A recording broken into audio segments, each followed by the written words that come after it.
Bab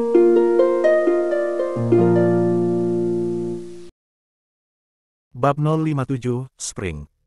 Vas bunga tersebut terbang mengenai wanita muda tersebut. Arthur dan Christian menarik napas karena mereka takut wanita itu akan marah besar, matanya mendelik. Penampilannya menjadi sangat kacau, rambutnya basah kuyup dan bunga-bunga tersebut terbang dan nangkring di atas kepala wanita itu. "Tunggu, siapa yang melakukan ini?"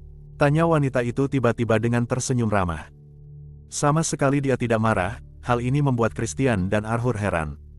Mereka bahkan tidak dapat berkata-kata lagi.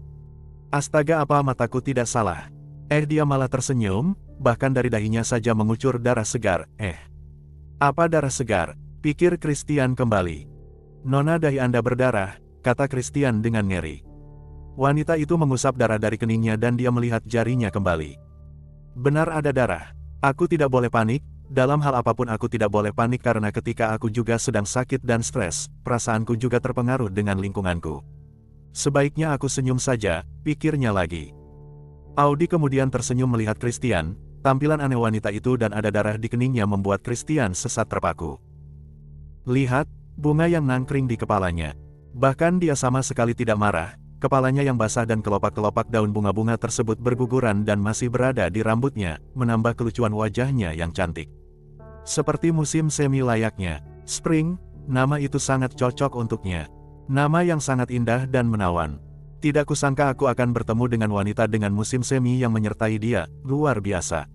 Lihat senyumannya sesuai dengan nama yang kuberikan, pikir Christian lagi. "Spring, maafkan aku ya," kata Christian lembut. "Astaga, demi kumis indahku ini. Apa aku tidak salah dengar? Baru kali ini aku mendengar dia berbicara dengan lembut. Tidak kusangka dia bisa berubah gara-gara wanita ini," pikir Arthur keheranan. "Spring, nama saya Audi, Tuan," katanya sambil tertawa. Audi tertawa lembut. Tidak dia sangka pria yang sudah membuat repot seisi rumah sakit itu, ternyata dia berkata lembut dan penuh pengertian kepada Audi. "Kemari, aku akan mengobati lukamu, Arthur, kamu segera meminta obat untuk mengobati lukanya," kata Christian Smith lagi. Dia meminta Audi untuk duduk dan akan mengobati lukanya sambil menunggu Arthur mencari obat untuknya. "Kamu tidak apa-apa, Spring?" tanyanya dengan nada cemas. Audi hanya menggelengkan kepalanya. "Tidak apa-apa, Tuan," katanya kembali. Audi menatap pria tua di hadapannya dengan bingung. Audi teringat dia baru saja bekerja di perawatan ini. Audi hanya ditugaskan untuk membantu membersihkan tubuh pasien. Hanya pekerjaan itu yang bisa dia lakukan. Audi bahkan tidak memiliki skill apapun, oleh karena itu dia hanya bertugas merawat pasien dengan membersihkan tubuhnya. Audi mendapatkan jadwal sore, namun dia keheranan ketika dia baru saja datang untuk bekerja. Di ruang ganti pakaian terdengar kasak-kusuk di antara perawat dan terapis termasuk bagian yang membersihkan ruangan dan tubuh pasien. "Sebaiknya kita menghindari pria tua itu, mulutnya luar biasa tajam.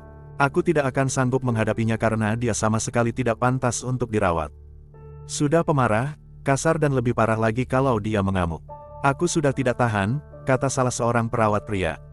Audi hanya diam mendengarkan pembicaraan mereka.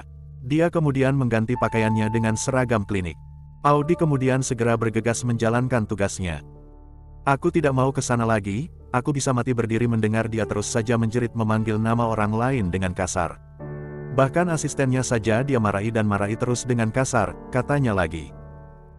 "Hei, anak baru, kamu harus ke kamar pria tua itu, mulai sekarang dia akan menjadi tugasmu," katanya sambil melirik temannya. Audi melihat ke arah mereka, dia tahu dia masih baru di sini. "Sebaiknya aku tidak usah mencari perkara dengan mereka. Karena aku tahu mereka itu sukanya ngebully orang lain," pikirnya lagi.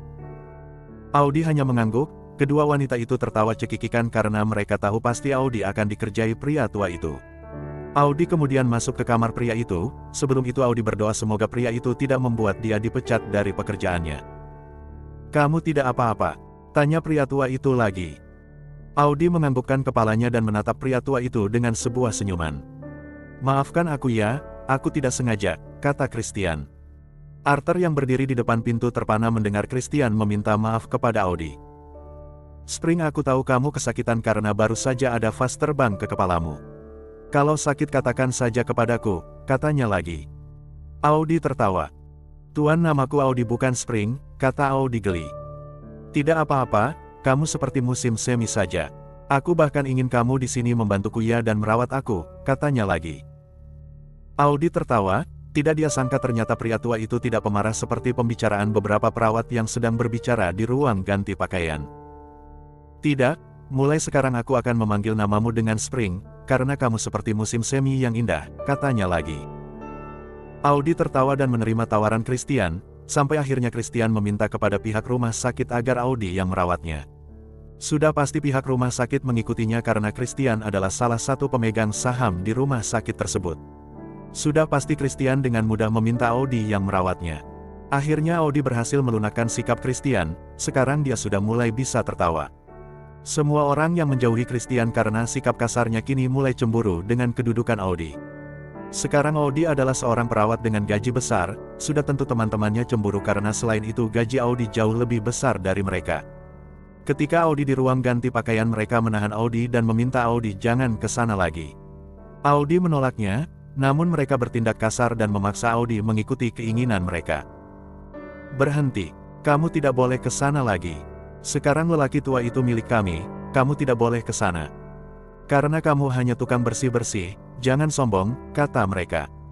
Maaf Nona, aku tidak akan mendengarkan Anda karena Anda tahu bukan? Aku sudah berjanji akan terus datang ke sana, kata Audi tegas. Mereka menatap Audi dengan tatapan tajam karena mereka tidak akan membiarkan Audi melawan keinginan mereka. Oh, sekarang kamu sudah besar kepala ya.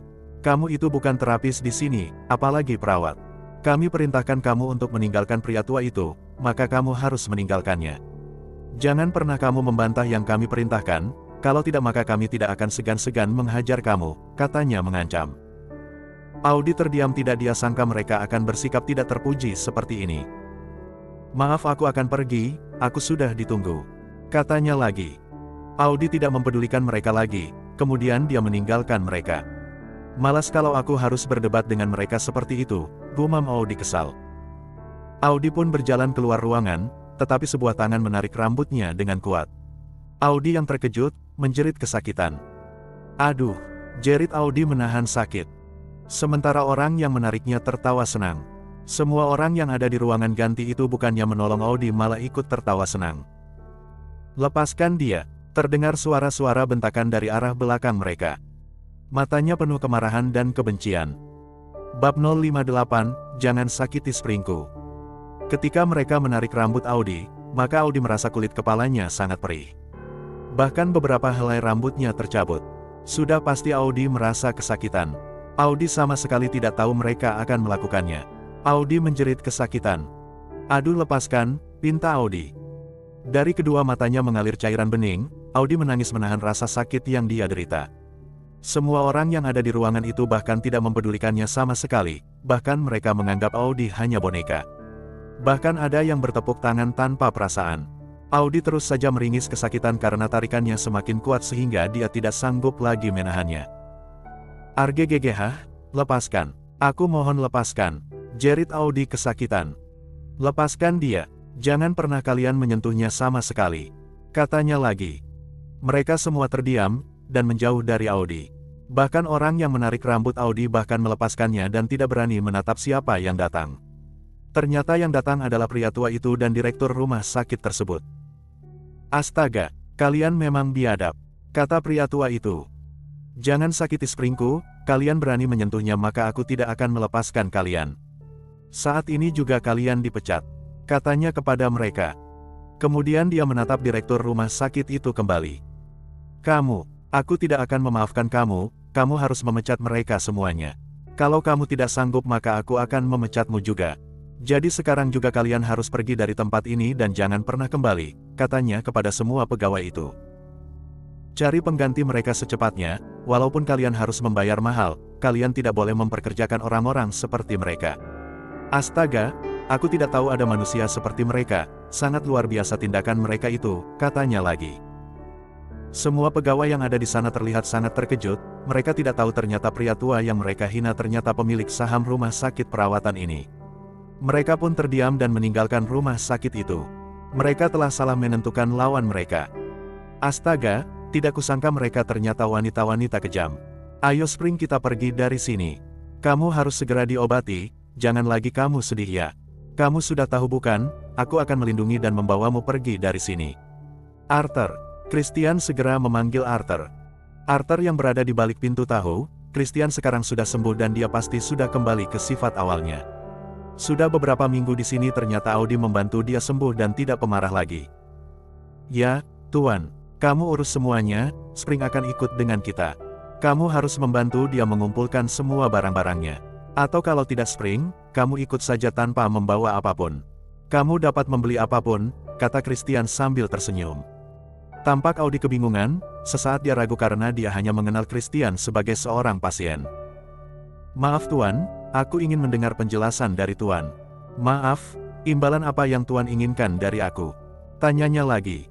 Tidak ada, cukup menjadi anakku saja, kamu paham itu? Tanyanya lagi.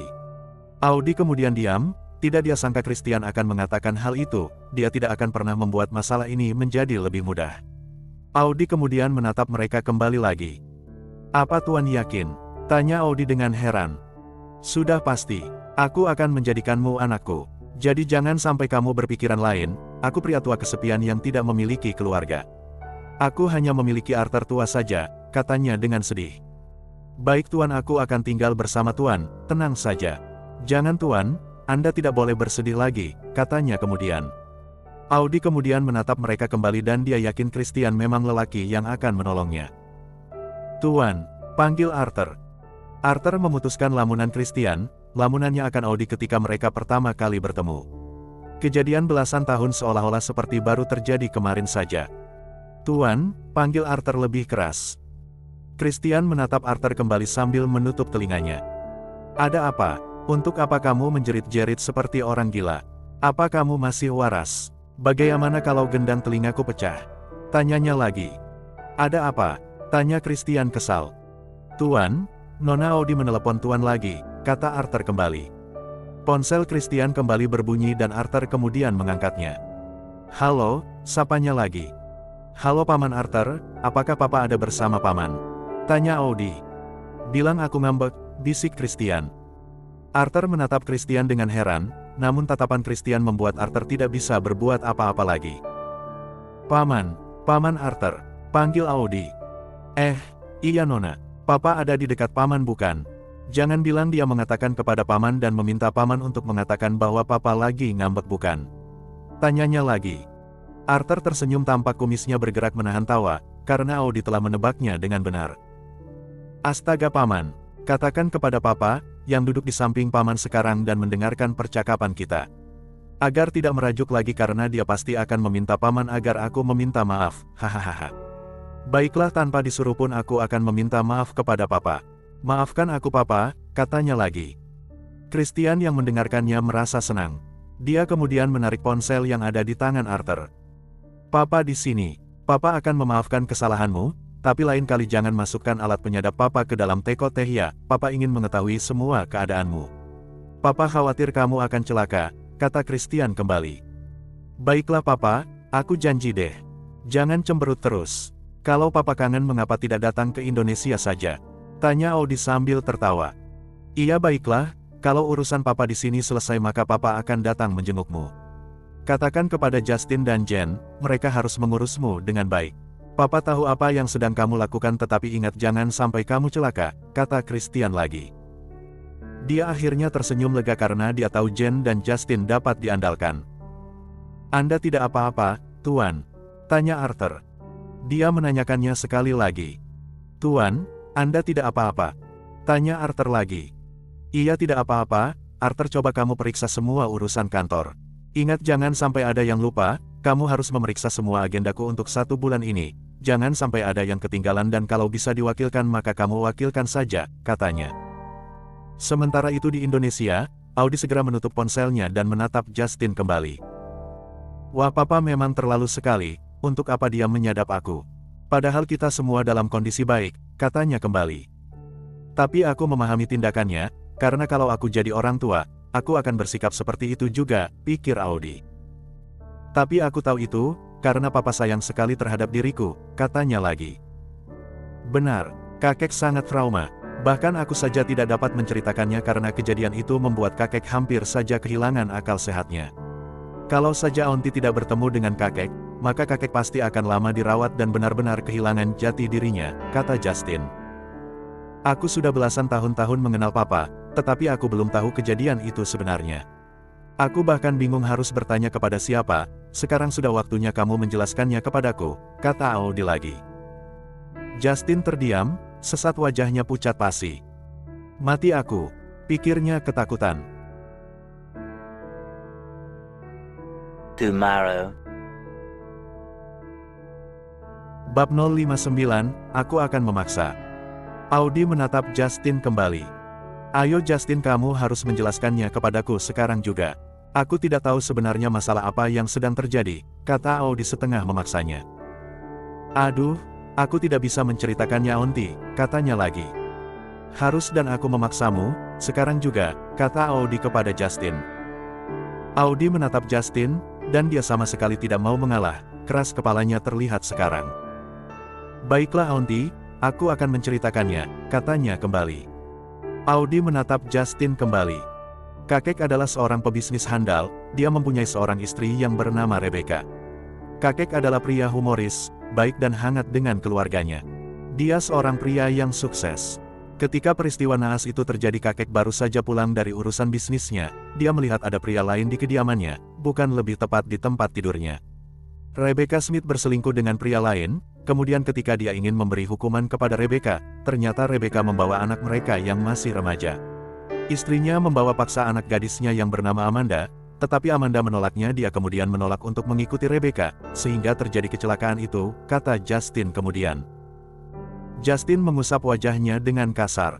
Terlihat matanya memerah menahan sedih.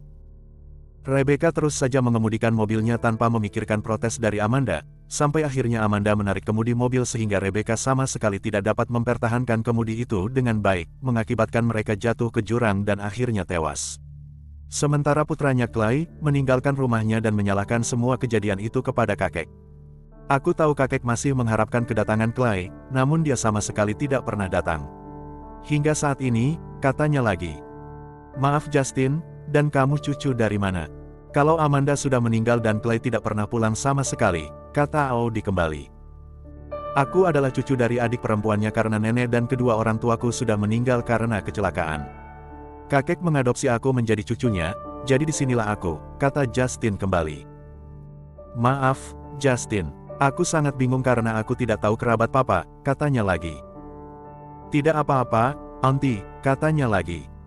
Audi kemudian menatap Justin kembali. Justin, kamu bisa menceritakan anak lelaki papa? Tanya Audi. Justin menggelengkan kepalanya. Maaf Auntie, aku tidak dapat membantumu.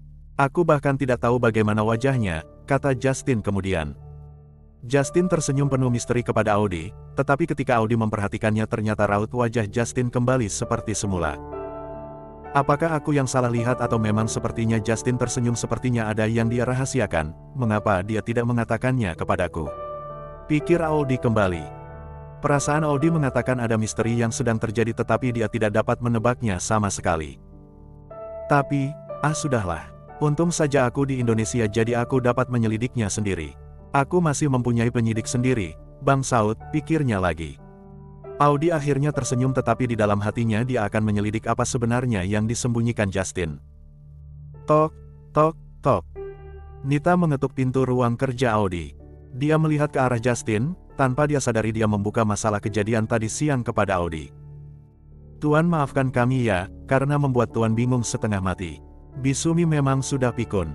Tapi malah berjumpa dengan Tuan di sini, katanya lagi. Justin kemudian tersenyum ke arah Nita, tetapi tindakan mereka membuat Audi heran. Apa kalian saling mengenal? Tanyanya lagi. Kami mengenal Tuan Justin ketika kami ke pasar tadi. Kami melihatnya di sana, kata Nita. Ah, kamu pergi ke pasar. Apa aku tidak salah mendengar? Tanyanya heran. Justin kemudian menatap Audi dengan tenang. Aku tidak mungkin pergi ke pasar, aduh Auntie. Anda ada-ada saja, katanya lagi sampai terkekeh. Jadi mengapa Nita bisa mengenal dirimu? Tanyanya lagi. Sebenarnya aku tidak sengaja mengenalnya, mereka datang ke perusahaanku bersama Bisumi, kata Justin kembali. Untuk apa mereka ke sana? Tanyanya lagi. Kemudian Audi menatap Nita dan bertanya langsung kepada Nita. Untuk apa kalian ke sana? Tanyanya kepada Nita. Saya juga sebenarnya tidak mengerti Nona. Aku dan Bisumi sebenarnya akan pergi ke pasar untuk membeli kebutuhan dapur. Ternyata sebelum kami sampai di sana, tiba-tiba ada seorang gadis menyeberang jalanan. Dia hampir saja tertabrak taksi online yang kami kendarai. Tentu saja kami semua terkejut, karena kami takut gadis itu akan terluka parah. Kami melihat ternyata gadis itu tidak terluka sama sekali dan meminta maaf kepada kami. Bisumi melihat gadis itu entah mengapa sepertinya dia merasa terhipnotis. Dia kemudian meminta kami kembali menemui gadis itu dan segera berjumpa dengannya, kata Nita kembali. Apa? Setelah terjadi masalah itu, kemudian bagaimana kelanjutannya? Katanya kembali. Audi kemudian menatap ke arah Nita kembali. Setelah kami sampai di sana, Bisumi kemudian melihat gadis itu dan yang lebih anehnya sepertinya Bisumi merasa kebingungan dan kelihatan pikun dari biasanya, kata Nita kembali. Bisumi seperti orang pikun. Tanya lagi. Iya, Bisumi merasa dia mengenal gadis itu tetapi malah gadis itu tidak mengenalnya. Kemudian tidak berapa lama kemudian gadis itu didatangi seorang gadis lain ternyata saudara dari wanita pertama. Bisumi semakin bingung lagi, kata Nita kemudian. Lo apa sih maksud kalian? Aku bahkan sama sekali tidak mengerti, katanya lagi. Begini Nona, aku akan menceritakannya kepada kalian. Bisumi sepertinya mengenal salah seorang dari mereka, sebagai salah satu kenalannya. Kemudian tidak berapa lama kemudian datang lagi gadis berikutnya ternyata Bisumi semakin bingung karena orang itu ternyata lebih mirip daripada orang pertama, kata Nita kembali. Aduh, aku semakin bingung saja. Apa sih yang sebenarnya terjadi? Tanyanya lagi. Audi kemudian menatap Justin. Kamu kan di sana, siapa nama gadis yang mereka maksudkan? Tanyanya lagi. Mereka memang kenalanku. Kiki dan Sonia, mereka memang saling kerabat, kata Justin kembali. Apa? Kiki? Tanyanya lagi. Wanita itu bernama Kiki. Tanyanya lagi. Iya benar Aunty, namanya Kiki, jawab Justin. Justin kemudian menatap Audi dengan heran. Ada apa Aunty? Tanya Justin kembali. Justin kemudian menatap Audi dengan heran, sementara Audi terlihat seperti memikirkan sesuatu. Ada apa? Tanya Justin kembali.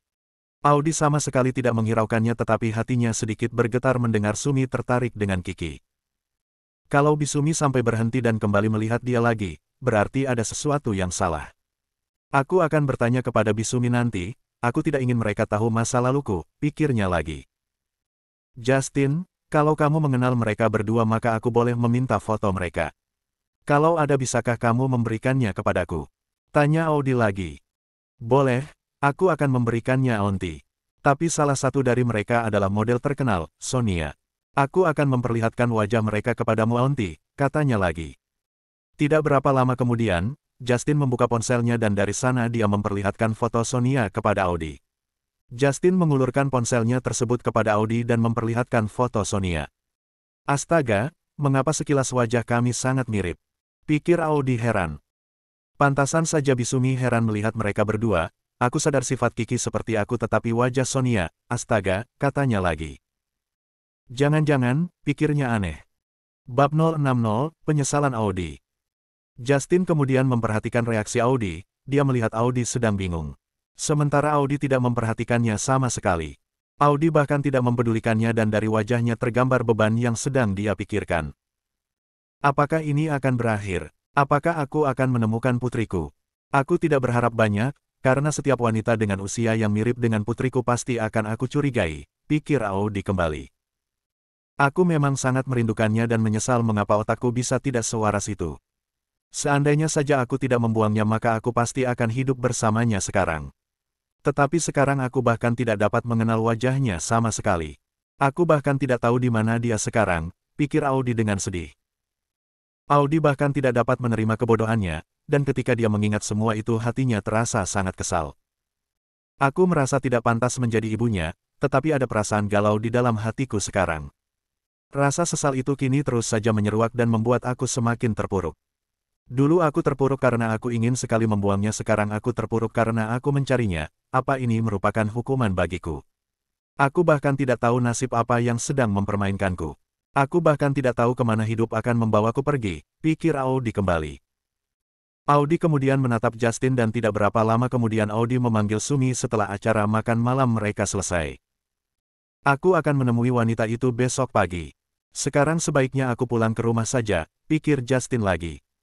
Sementara itu setelah kepulangan Justin, Audi segera memanggil Sumi dan mereka berbicara di dalam ruang kerjanya. Apa yang sedang terjadi? Tanya Audi ketika Sumi sudah masuk ke dalam ruang kerja Audi. Sumi terlihat bingung karena dia masih belum paham maksud Audi. Non, apa yang Non maksudkan? Tanya Sumi kembali. Mana di antara mereka berdua yang kamu curigai sebagai putriku? Tanyanya terus terang. Tentu saja Sumi terperanjat, karena dia tidak menyangka Audi akan berterus terang seperti itu. Kok Non tahu? Tanya Sumi dengan bingung. Dia tidak menyangka Audi akan mengatakan hal itu. Audi kemudian menatap Sumi kembali. Bi, mengapa kamu menjadi bingung? Benar bukan dugaan aku. Bibi mencurigai mereka berdua adalah salah satu putriku bukan? Desak Audi lagi. Sumi terlihat bingung. Non tahu semalam Bibi pergi ke perusahaan Tuan Justin. Tanya Sumi heran. Iya Bi, saya mengetahuinya, katanya lagi. Sumi kemudian menatap Audi kembali. Maafkan saya Non, Bibi tidak mau membuat Non kecewa. Belum tentu apa yang kupikirkan benar, kata Sumi. Tidak apa-apa Bi, coba ceritakan, pinta Audi. Sumi melihat wajah Audi memerah menahan tangis. Audi terlihat sangat sedih. Tiba-tiba di wajahnya yang mulus terlihat kristal bening yang lolos begitu saja. Sumi semakin sedih melihatnya. Baik Non, tetapi jangan berharap banyak ya. Karena Bibi sendiri sebenarnya tidak yakin benar. Mungkin Bibi sudah mulai pikun. Awalnya Bibi melihat seorang wanita yang hampir ditabrak mobil. Kemudian entah mengapa Bibi merasa dia mempunyai kemiripan sifat dengan Non, dari cara bicaranya bahkan cara dia tersenyum. Akhirnya mobil yang kami tumpangi berbalik ke perusahaan Tuan Justin dan kami akhirnya bertanya kepada security dengan menyebut ciri-ciri wajah dan pakaian. Dia langsung mengatakan wanita itu bernama Kiki, kata Sumi kembali. Benar Bi, aku memang pernah bertemu dengan Kiki. Aku sendiri saja merasa kami memiliki senyum yang sama, kata Audi kembali. Nach yang lebih membingungkan lagi ternyata Non Kiki kedatangan saudaranya yang bernama Sonia, sekilas wajahnya memiliki kemiripan dengan Nona Audi.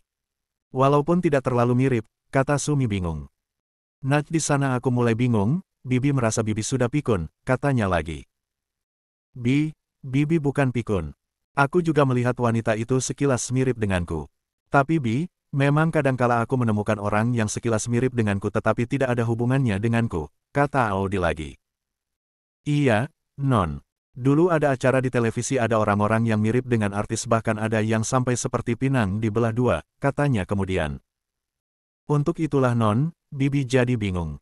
Maafkan Bibi ya Non, katanya kembali. Bi, tidak apa-apa Bi. Walaupun ada sedikit rasa kecewa di hatiku, bisik Audi. Terlihat wajahnya sangat menderita dan kecewa. Sumi sepertinya akan mengatakan sesuatu, tetapi dia terlihat ragu dan akhirnya mengurungkan niatnya tersebut. Maafkan aku Non, aku sebenarnya mendapat info tentang Nak-Nak. Seorang perawat puskesmas yang berada di sana pada saat itu akan membantu memberi informasi tentang dia. Tetapi aku tidak akan memberitahukan Non, aku akan menyelidikinya sendiri karena Tuan Justin akan membantuku. Kalau Non mengetahuinya kemudian hasilnya ternyata tidak sesuai, maka sudah pasti Non akan kecewa. Non akan terpukul kembali. Aku tidak ingin melihat Non kembali menderita seperti yang Non alami. Aku tidak bisa membuat jiwa Non kembali terusik. Aku telah meminta Tuan Justin untuk merahasiakannya karena dia tidak mau Audi sedih. Pengalaman yang lalu membuat Bibi harus belajar banyak dan tidak akan pernah mau membuat kamu sedih dan kehilangan akal sehatmu lagi, pikir Sumi kembali. Sumi kemudian menatap Audi dengan tatapan tidak percaya sama sekali. Bi, kita berdua memiliki sifat yang sama, setiap ada anak gadis yang kita curigai seumuran dan mirip putriku maka kita akan menganggap dia itu adalah putriku. Kata Audi sambil tersenyum, dia meraih tangan Sumi dan menggenggam erat kedua tangan. Tidak apa-apa Bi, aku sudah kuat menghadapi semua ini. Aku bahkan telah terbiasa menghadapi semua cobaan hidup, katanya dengan suara tercekat. Sumi hanya menganggukkan kepalanya, bahwa dia mengerti maksud Audi namun di dalam hatinya dia tidak mempercayainya sama sekali. Maafkan aku Non, aku tidak mempercayai apa yang Non katakan. Karena aku masih bisa melihat bias kesedihan di mata Non. Seharusnya aku dulu dapat melindungi Non, namun aku tidak berdaya sama sekali. Tuan dan Nyonya Suseno, orang tua Non saja mengabaikan Non. Aku merasa kasihan kepada Non, namun apalah yang bisa dilakukan pekerja rendahan seperti aku ini. Aku saja tidak mampu melihat kebenaran yang Non simpan selama ini. Semua orang yang menghujat Non, akhirnya Non biarkan dan terima dengan lapang dada. Non bukan wanita penyuka kehidupan bebas tetapi Non korban dari tindakan orang yang biadab, pikir Sumi kembali. Sumi terlihat sangat sedih, karena dia tahu apapun yang mereka lakukan semuanya sudah terlambat dan mereka belum bisa membawa Nak-Nak kembali pulang. Sumi juga merasa berdosa karena meninggalkan Nak-Nak kecil yang sangat mempercayainya. Aku telah mengecewakan Nak-Nak. Seharusnya aku melindungi dia dari dunia yang tidak bersahabat dengannya. Namun aku sendiri yang membuat jiwanya terluka, aku merusak kepercayaannya kepada orang lain, apakah dia sangat membenciku? Pikir Sumi dengan sedih. Sementara itu Justin sudah sampai di kediamannya. Dia ambil ponselnya dan menghubungi seseorang dari salah satu nomor kontaknya yang dia simpan dengan menggunakan nama samaran. Halo, iya, aku mengambil kesimpulan dari cerita pembantunya. Anak itu hasil dari pemerkosaan, kata Justin. Apa pemerkosaan? Kurang ajar. Terdengar bentakan keras dari ponsel tersebut.